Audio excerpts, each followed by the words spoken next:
Hey everyone, Happy New Year! I'm so excited for 2021 and all the art, creative things I'm going to be doing.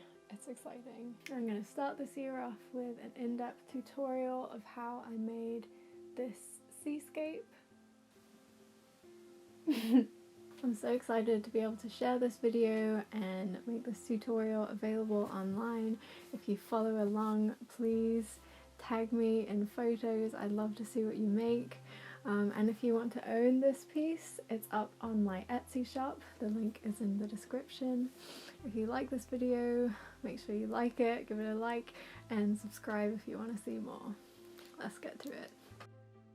I hand dyed the material I used for these seascapes to add an additional level of texture and pattern and character.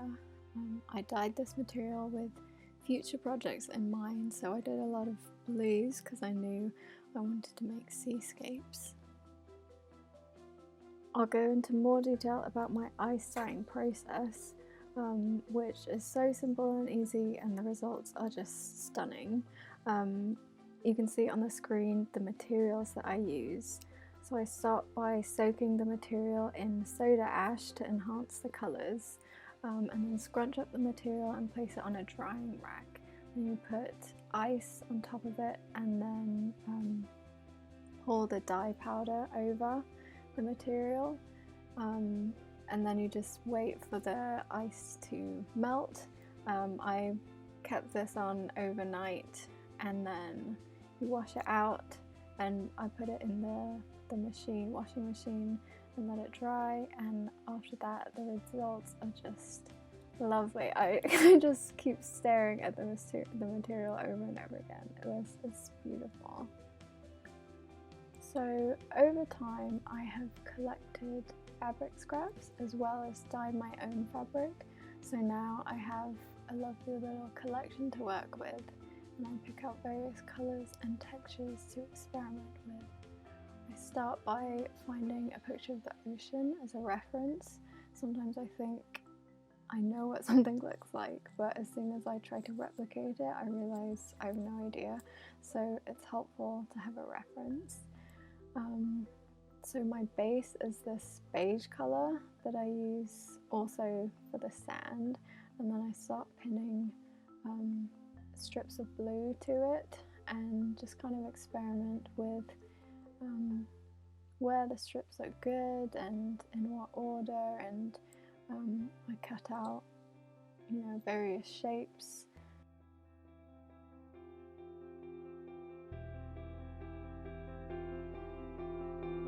I'm using pins to pin the fabric into place, but I think it would be much easier with fabric glue, but I don't have that and I didn't want to buy it, so pins work just fine. But if you have fabric glue, then it's a good one to use, I think.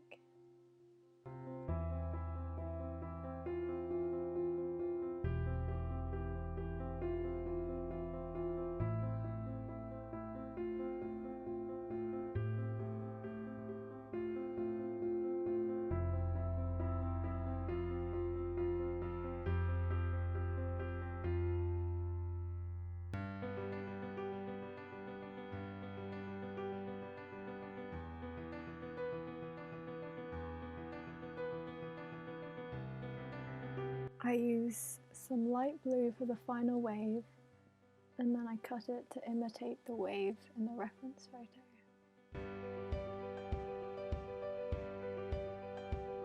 I add some white lace for the sea foam.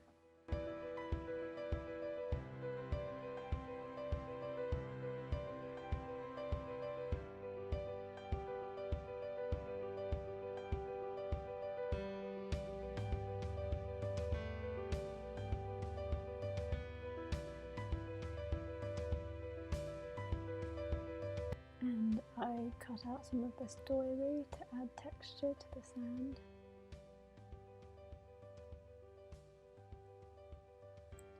And once everything is placed where I want it and secured with pins, I am ready to sew.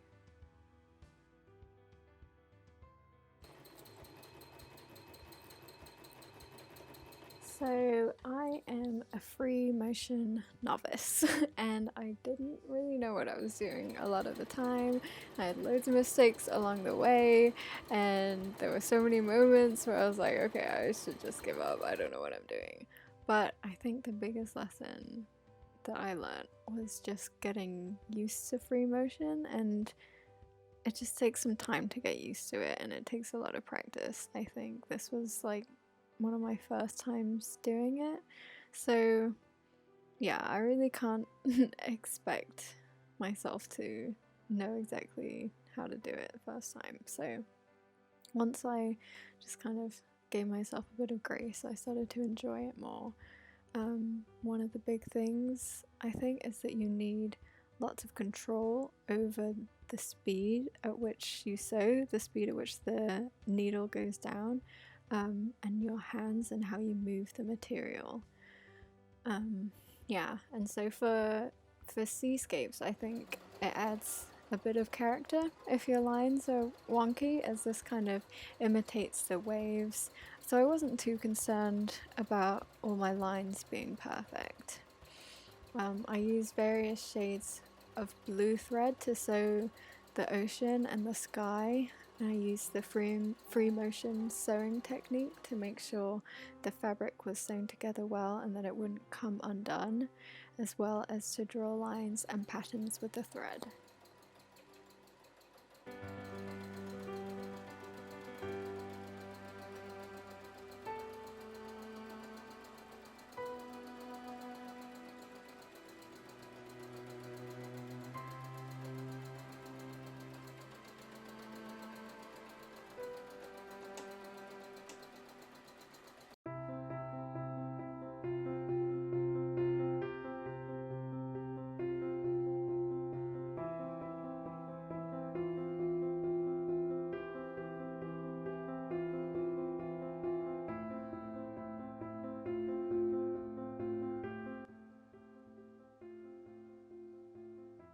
I hand embroidered some swirly embellishments to add a sense of movement to the piece, as well as additional texture.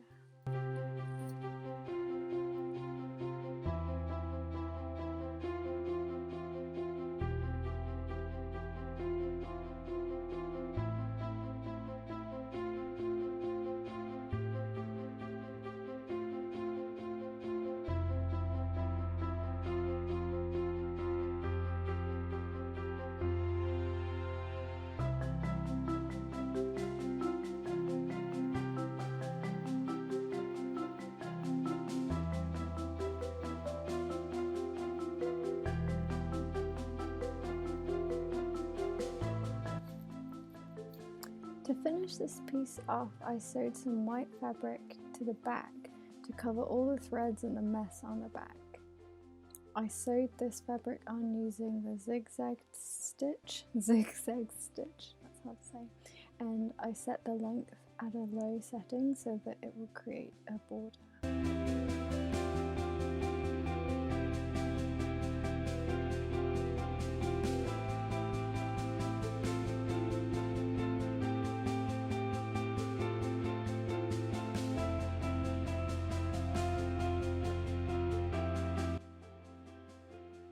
Then I trim the edges around the border to neaten it up.